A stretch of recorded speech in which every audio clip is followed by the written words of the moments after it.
말씀 보겠습니다. 전도서 1장 5절 말씀입니다. 같이 읽겠습니다. 해는 뜨고 해는 지되 그 떴던 곳으로 빨리 돌아가고. 아멘.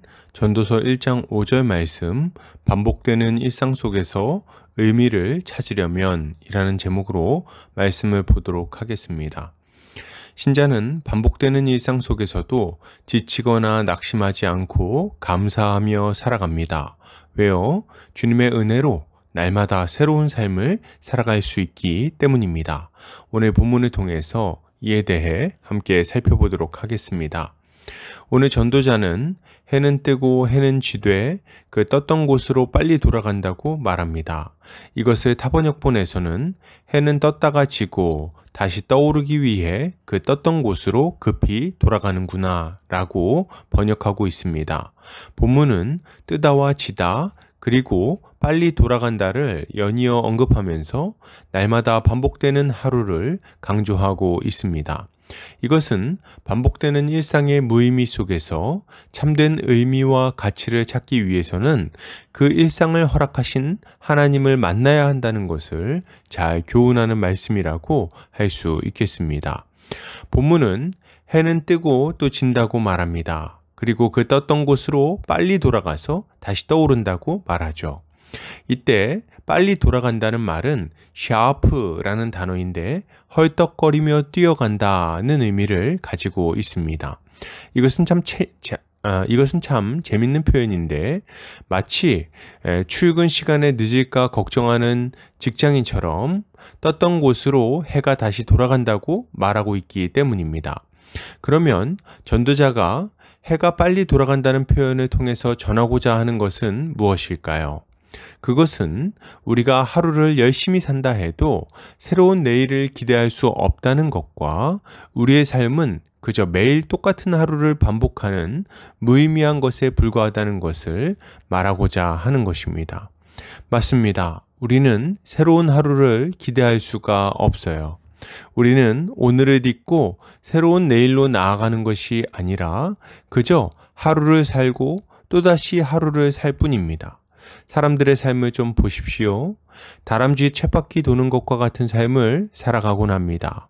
아침에 일어나면 출근하고, 일하다가 점심 먹고, 바이어 만났다가 저녁 되면 술 한잔하고, 집에 오면 잠이 듭니다. 그리고 아침이 되면 또다시 일어나서 출근하는 거죠. 학생은 다릅니까? 아침에 일어나서 학교에 가고 점심을 먹고 농구를 하고 집에 와서 학원에 가고 돌아오면 숙제하고 잠이 듭니다. 가정주부도 마찬가지고 노인들도 마찬가지예요. 어떤 이들은 이런 반복과 무의미가 싫어서 돈을 많이 벌고자 하기도 합니다. 일상에 매이지 않고 매일 하고 싶은 것을 하면서 살고자 하는 거죠. 그러나 그렇다 해도 바뀌는 것은 없습니다. 새로운 일을 시도하지 않는다는 말이 아니죠.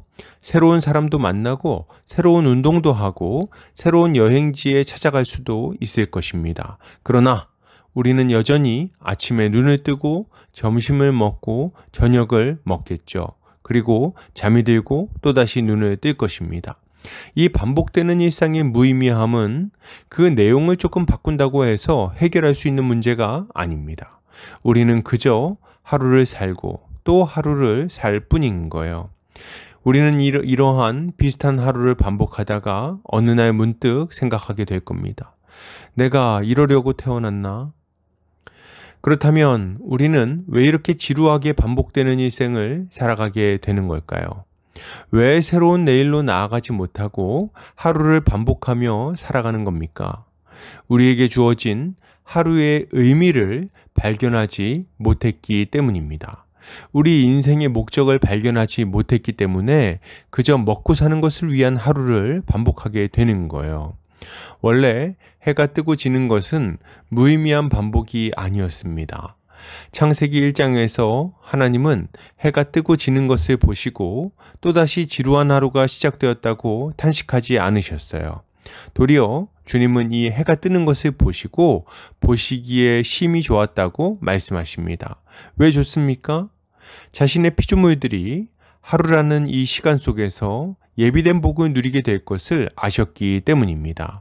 하나님의 백성들은 해가 뜨고 지는 이 하루라는 시간 속에서 마음껏 뛰어놀고 주님을 찬양했습니다.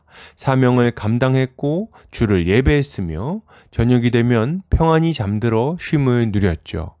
하나님은 매일 반복되는 아침과 저녁을 통해서 그의 선하신 창조 목적을 성취하신 것입니다. 그러나 인간의 범죄 이후로 이러한 하루의 의미는 사라지고 말았습니다. 주어진 하루는 더 이상 하나님을 예배하는 시간이 되지 못했어요. 이제 하루는 그분의 은혜를 누리고 맛보는 시간이 되지 못했으며 감사하는 시간이 되지 못했습니다. 대신 주어진 하루는 온전히 우리를 높이고 우리의 필요를 채우고 우리의 기쁨을 위하여 죄를 짓는 시간으로 가득 차게 된 거죠. 그러니 그 안에서 무슨 선한 의미를 찾을 수가 있겠습니까? 그러나 여러분, 우리가 기억해야 될 것이 있습니다. 그것은 우리가 무의미한 반복을 끝내고 날마다 새로운 삶을 살아가며 마침내는 영원으로 나아갈 수 있게 해주시는 분이 있다는 것입니다. 그게 누구십니까? 바로 우리 주 예수 그리스도세요. 주님은 믿는 자들을 거듭나게 하셔서 삶의 목적을 깨닫게 하십니다. 하나님을 알게 하시고 하나님의 뜻을 알게 하시고 그의 뜻을 따라 살아갈 능력도 주십니다.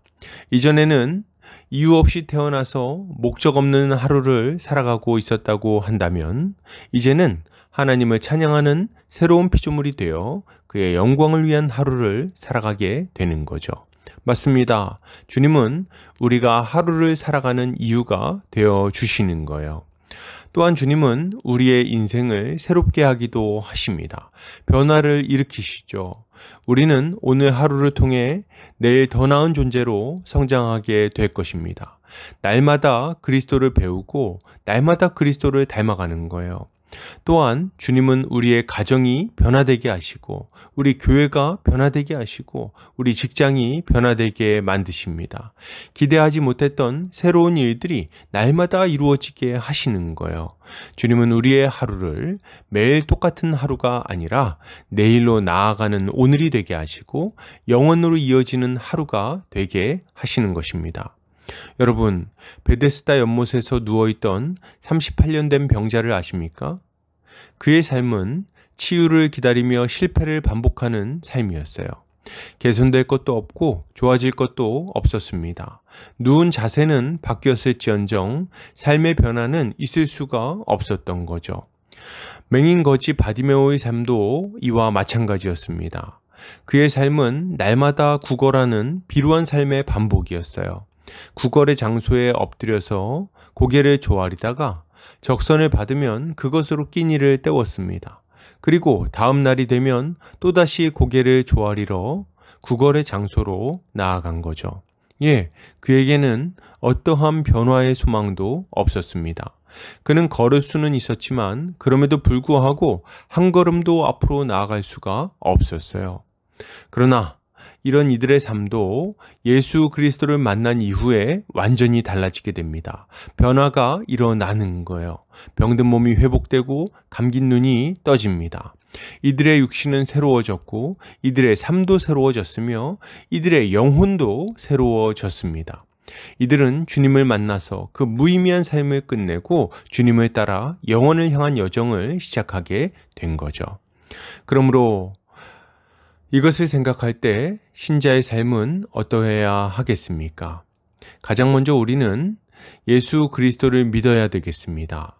예수를 믿을 때 우리의 하루는 참으로 의미 있어질 거예요. 주를 믿는 자들은 하루하루가 새로워지게 됩니다. 하는 일이 달라지는 것은 아니겠죠. 먼 나라로 갑자기 여행을 떠나게 되는 것도 아닐 겁니다. 그러나 우리의 심령은 날마다 새로워질 것이며 우리의 하루도 날마다 새로워질 거예요.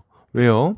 주님은 우리에게 새 영을 부어주셔서 우리의 마음이 새 마음이 되게 하실 것이고 우리의 인생 가운데 새로운 일을 이루어 주실 것이기 때문입니다.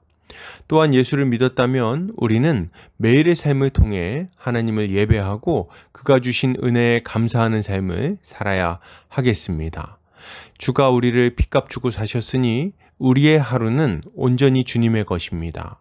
우리가 먹는 맛있는 음식도, 우리가 보는 아름다운 풍경도 모두 다 주님을 찬양해야 될 이유가 되는 거죠. 그러니 우리는 오늘 우리에게 주어진 이 선물 같은 하루를 통해 온전히 하나님께 감사와 찬양을 돌려야 하는 것입니다. 또한 우리는 이 하루의 기회를 활용하여 복음을 열심히 전해야 하겠습니다.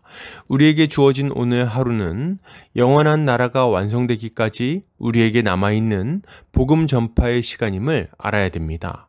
주님은 지금 오래 참고 계십니다. 하지만 영원히 참지는 않으실 거예요. 주님은 정한 때가 이르게 되면 모든 사람에게 자비 없는 심판을 행하실 겁니다. 그러니 우리에게 남아있는 이 시간을 허투루 낭비할 것이 아니라 우리는 때를 얻든지 못 얻든지 모든 이들에게 복음을 전하기를 힘써야 하는 것입니다. 결론을 드립니다. 여러분, 매일의 삶을 새롭게 하시는 예수를 믿읍시다. 그리고 그를 힘입어 날마다 하나님을 예배하고 그리스도를 증거하는 삶을 살아갑시다. 이것이야말로 신자가 새로운 하루를 살아가는 비결일 것입니다. 오늘도 주님의 지혜로 승리하는 성도님들 되시기를 주의 이름으로 축복합니다.